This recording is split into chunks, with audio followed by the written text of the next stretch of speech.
Hey, good morning, everyone. This is Rick Alberty. I'm the Executive Director of ChamberSouth, and we're here today for another version of our Chamber Spotlight.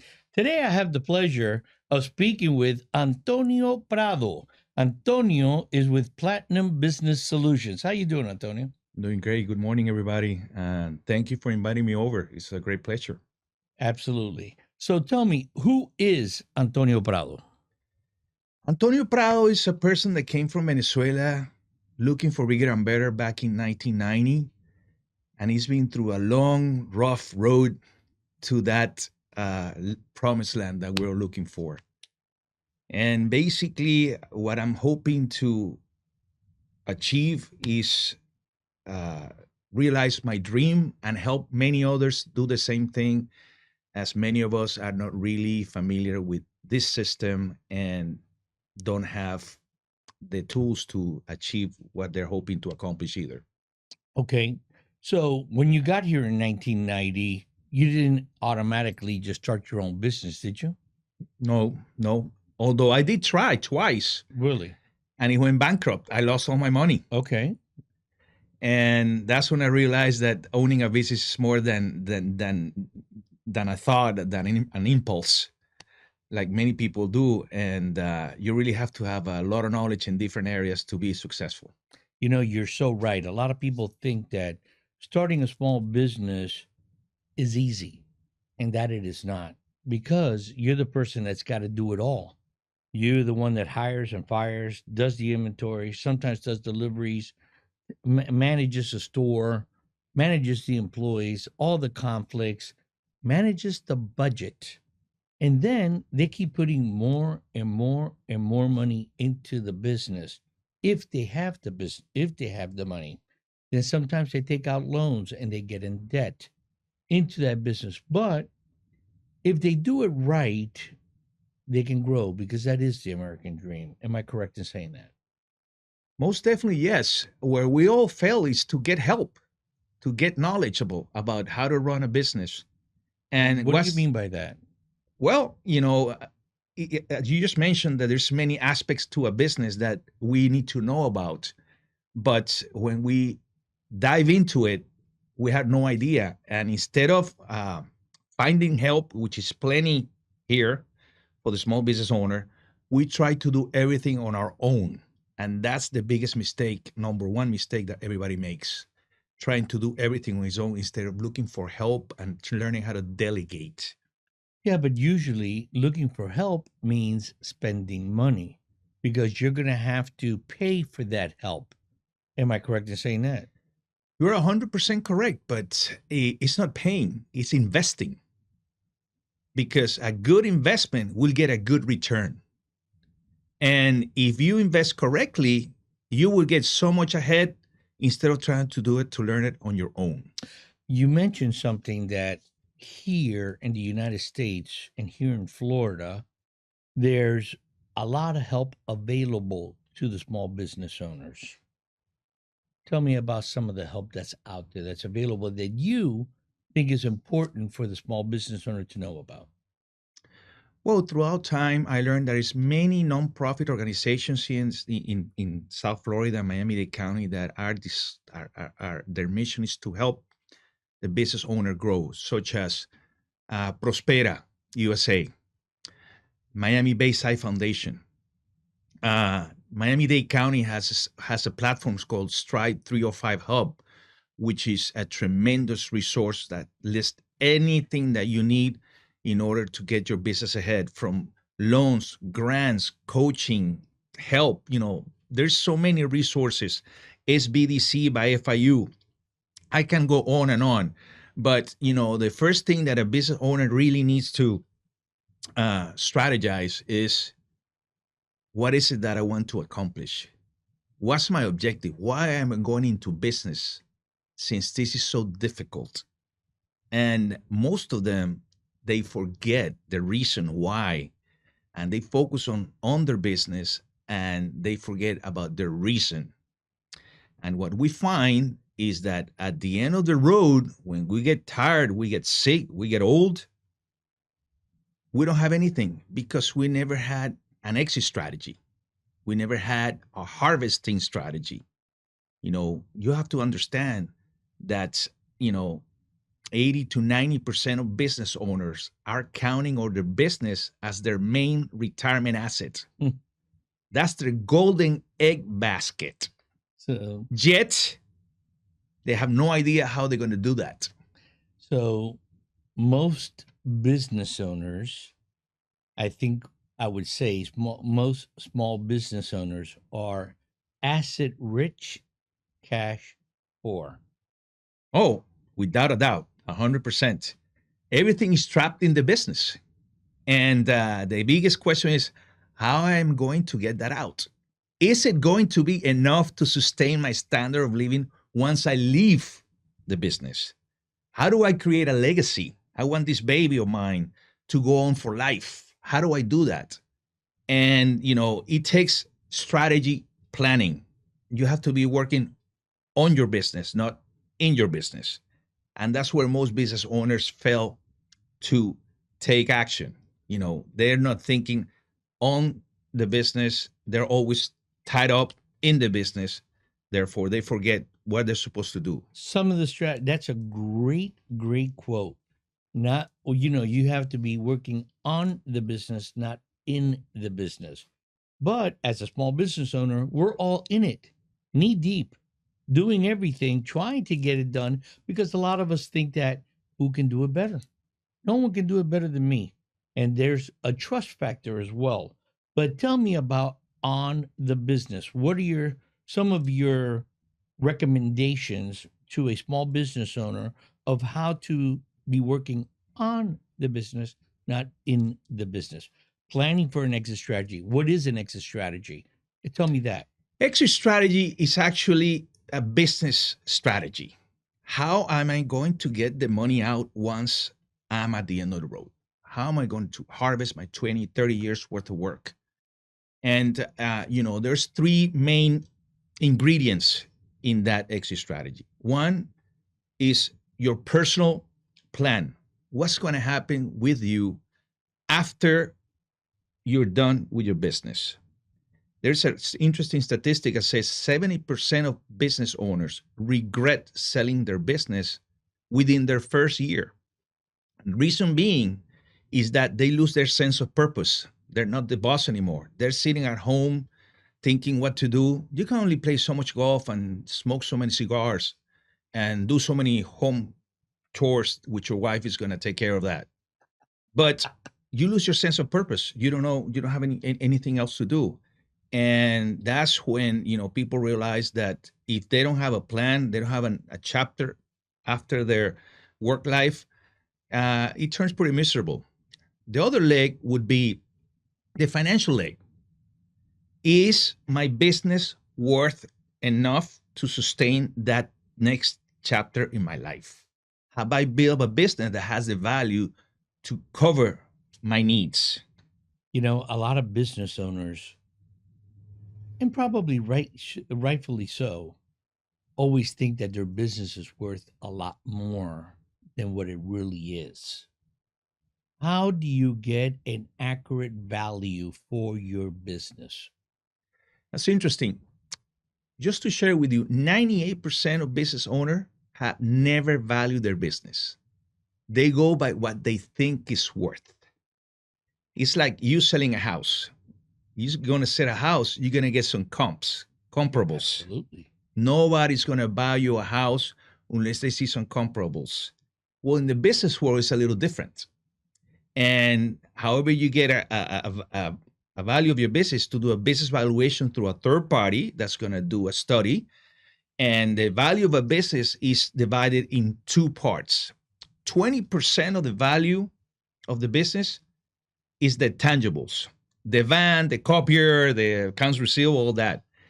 80% of the worth of the business is called the intangibles, which is your human capital. Do you have a team and your employees are tied down? Intellectual capital is all that special knowledge that makes you special in the market, documented and written down. Customer capital. Are you diversified or you depend on two people to make your sales? And three, culture capital. How do they know you out there? Do they know you as a good company, good brand, or do you have a shady name? So these are the four elements that's going to bring 80% of your business. And if you expect somebody to come in with a big check to buy you out, those are the first things they're going to check. And if you don't have anything in place, guess what? You have nothing to sell because nobody wants to buy a copier or a van or a couple of desks. You know what? That really hits home with a lot of business owners. What is the true value of your business? Because let's be honest, not only here in South Florida, but everywhere, the business owner sometimes he might bring in, I'm just going to throw a figure out, $10,000 a month, but he only reports $4,000 a month. Some people do that because they don't want to pay all those taxes or do all these things. They want to show more losses and everything. Does that help or hurt them down the road when it's time to value your business and sell your business? Wow, Rick, you hit it right on the nail. And this is important because there are two types of businesses, actually. One is called a lifestyle business, whereby the business supports your lifestyle, but it's worth nothing. You only have a good job. That's all you have.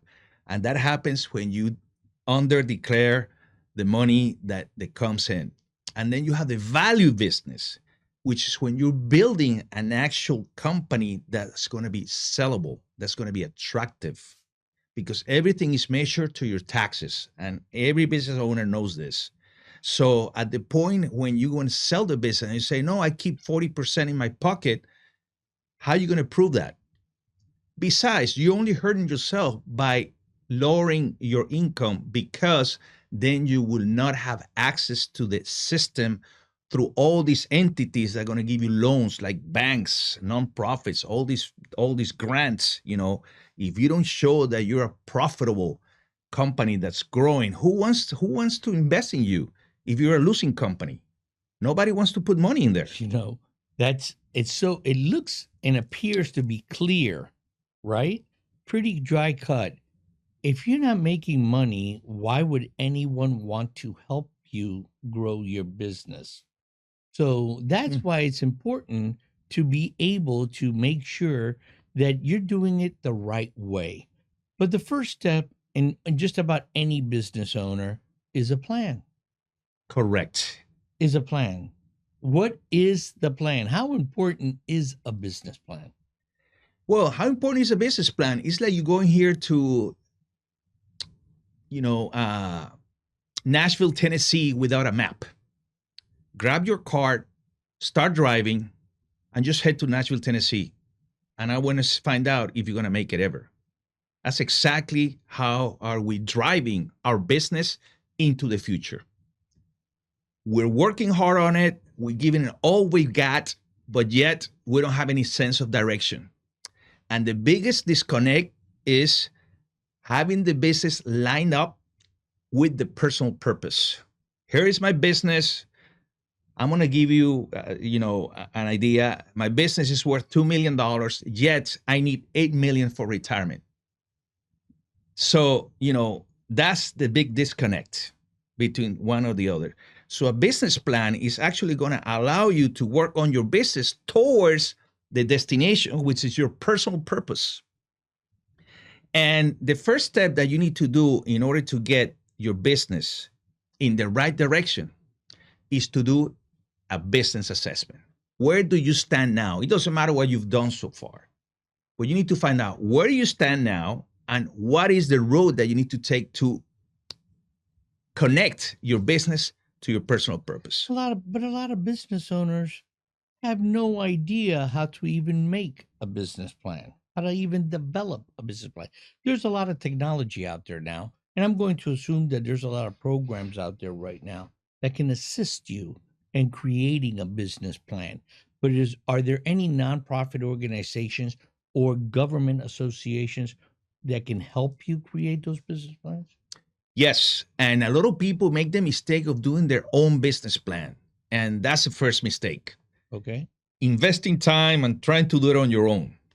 There is A nonprofit that comes to mind, two nonprofits come to mind. Prospera USA will do have a grant for a business plan if you qualify, and SBDC by FIU. They will help you and they will do it for you, and they will have a professional do it for you. But you have to qualify for it, and then you need to show that you're a company that's worth investing money into it again. So it's got to be a business that's already been in business for a certain amount of time and showing that there's money? Or could it be a business that's just starting but has a vision and has a product or has an idea that they know it's going to be sellable and could qualify for that kind of a loan? Both, Rick. Okay. Excellent. It could be a startup with a good vision, or it could be established company. They're actually there to help push up those startups, because that's where the economy starts. With business owners starting their own business. One of the ones I highly recommend to always refer to is to the Stripe 305 Hub. Okay. Which is a Miami-Dade County program. Platform to promote and help small entrepreneurs, small business owners, or startups. Okay. They're completely focused and committed to help our local community grow. Okay, so why did Antonio Prado start Platinum Business Solutions? Well, I understood that through my own failures, right, I was never going to make it. And I decided to learn about the system so I can have the system working for me, not against me, which I did for 10 years. So through my process, I learned that there's a lot of people in my same situation. We're so caught up on their day-to-day that we forget what's the reason, or what are the advantages that we can use to help us. That's interesting, because you learned, you tried, you failed, so you wanted to go out there and learn, how can I do this correctly and help others do it correctly so they don't go through the same thing you went through. Even though some people are hard-headed and think that they can all do it on their own. Well, Ricky, that's why we need to understand the statistics. 93% of business owners will not get enough from selling their business to maintain their standard of living. Only 7% will. And that 7% has a plan, they're using the system, and they're building an actual company. They're working on their company. I'm going to give you another statistic that's really interesting. 70 to 80% of businesses will never make it to the market. Will never. To 80% of the businesses will never be sold. Wow. Yes. So they'll work their whole life in their business, and at the end, they don't have a sellable company. They don't have a sellable company because it's been a lifestyle company. That company was supporting their lifestyle. They never built anything. And 80 to 90% of the business owner's net worth is trapped in the business. So just think about that, because because you have a business doesn't guarantee that you're going to be successful, doesn't guarantee that you're going to be able to sell it, because it takes a lot more than selling and collecting money every month. It's a lot more than that. Yeah, and a lot of people also work in their business all their life, and then something could happen to them. They get ill, or they have an accident, or something like that, and they don't have I'm going to call it a succession plan. How important Rick, is the succession? That's so important, because, like I just mentioned, everybody has 80 to 90% of their personal, assets invested in the business, yet they fail to recognize that they need a backup plan, like you're saying. If a hurricane were to come to Miami, everybody goes and buys water, canned tuna, and they prepare and have a backup plan in case electricity goes out and water goes out, right? But yet, for our own business, we don't have a backup plan. And these are the 6 main categories that you should be thinking about how to protect your asset. Number one, have an exit plan. How am I going to get my money out? Two, supplemental retirement income.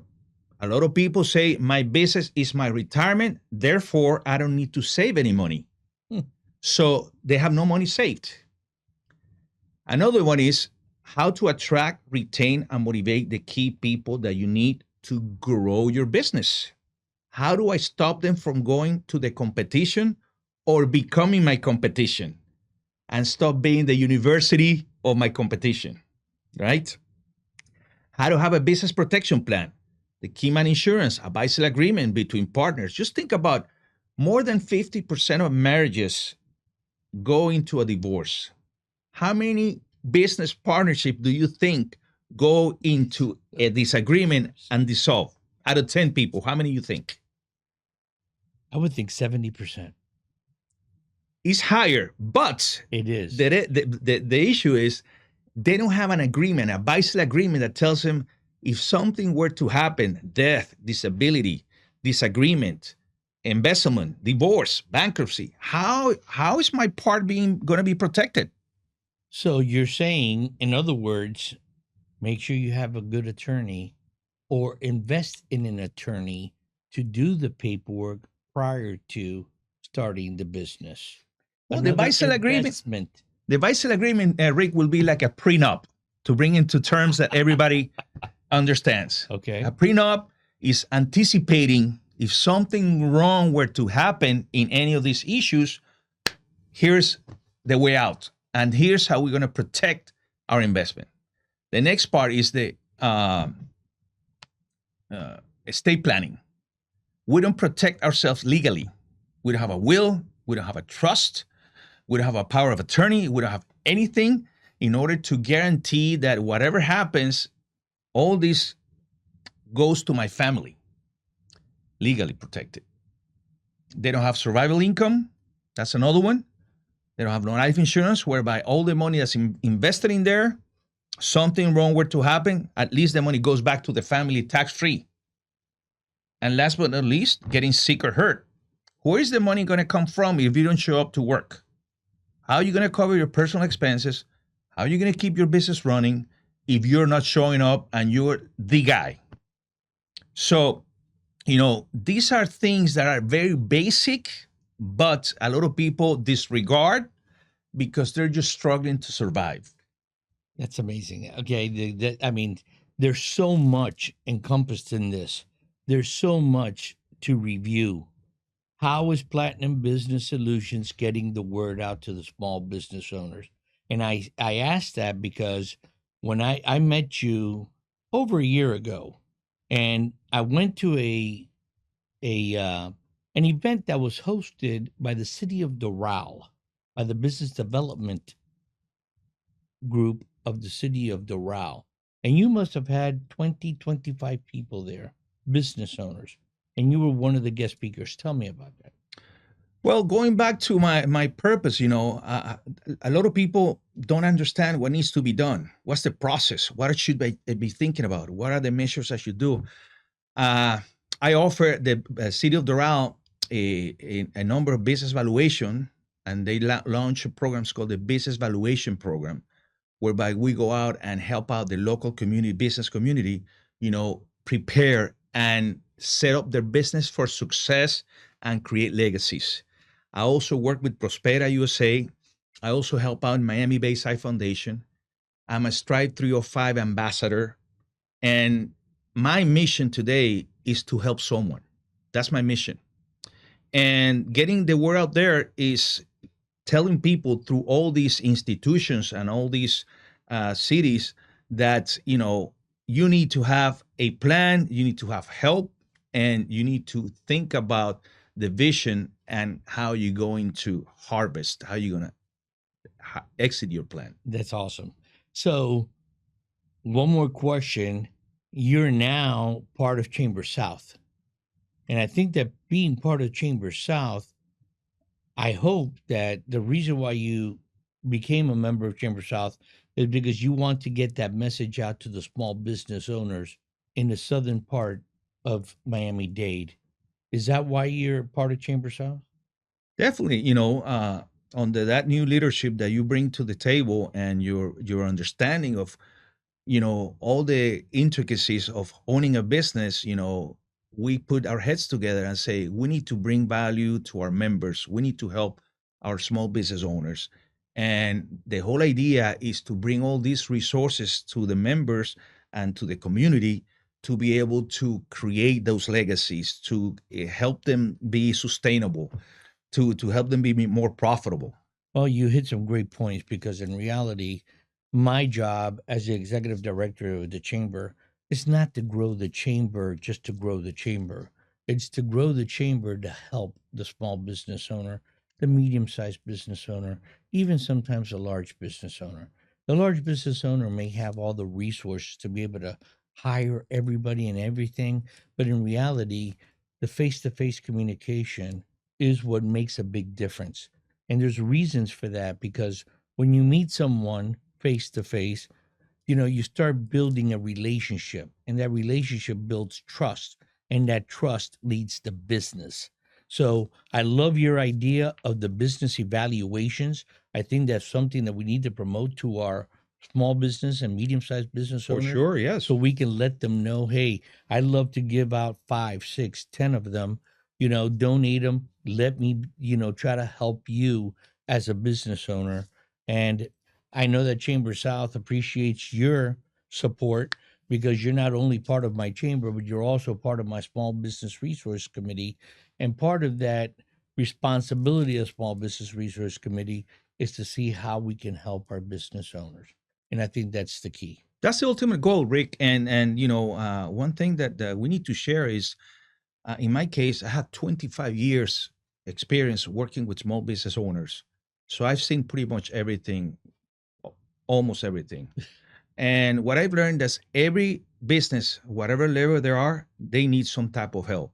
Small, medium, or large, they have issues at their own level, and they all need help. We all need help, Yes, we do. actually. And one of the things I learned from the bigger business owners is that they're always open-minded and willing to learn new ideas, willing to improve. And that's where the smaller business owners fail. They're so caught up that they think they know it all, and they don't want to spend that money because they don't have that money. But yet again, they have all their money invested in the business, Business. and it's a never-ending story. Exactly. And the bigger business owner is working on his business and is always open to ideas, always open to learn, and always open for help. Well, I hope everybody learned something today. Work on your business, not in your business. Antonio, I want to thank you for your time today. Thank you for that great amount of knowledge, especially for our business owners. I think that, it's so important what you're doing out there for the community. I want to thank you. And on three, we're going to say goodbye to that camera right there. One, two, three. Thank you, everybody. Thank you so Have a great much. day.